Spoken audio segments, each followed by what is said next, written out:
नमस्कार. माझ्या पाठीमागचं बॅकग्राऊंड बघून तुमच्या लक्षात आलं असेलच, मी कुठेतरी खास ठिकाणी आलेली आहे. तर अंदाज अगदी बरोबर आहे. हे जे गाव आहे, ऐतिहासिक गाव म्हणू शकतो आपण याला, कारण की जिथे आपल्या महाराजांचं वास्तव्य आहे ते ऐतिहासिकच असू शकतं.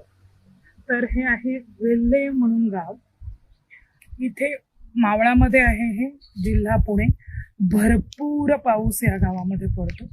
या गावाची विशेषता म्हणजे, आता इथून दिसणं अवघड आहे, मला दिसतोय पण कॅमेऱ्यातनं दिसणं अवघड आहे. हे जे झाड आहे निलगिरीचं, त्याच्या पाठीमागे उंच डोंगर जर दिसत असेल तर बघा, तिथे आहे आपला महाराजांचा तोरणा किल्ला, जो वयाच्या 16व्या वर्षी महाराजांनी सर केला होता आणि त्यांच्या आयुष्यातला तो पहिला किल्ला आहे.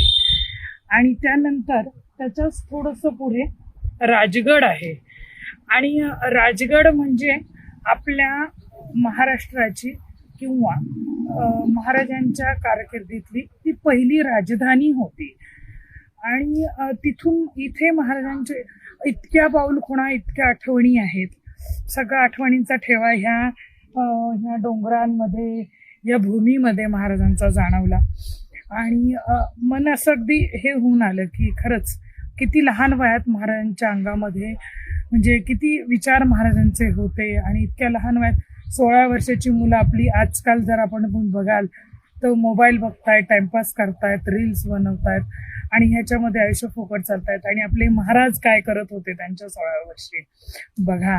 तर असं आहे, मुलांना हे दाखवायला न्या, हा आपला आठवणीतला ठेवा आहे. महाराजांच्या गोष्टी सांगा म्हणण्यापेक्षा हे सत्य आहे, गोष्टी नाही आहेत, हे सत्य घटना आहेत, हे त्यांच्या मनावरती बिंबवा.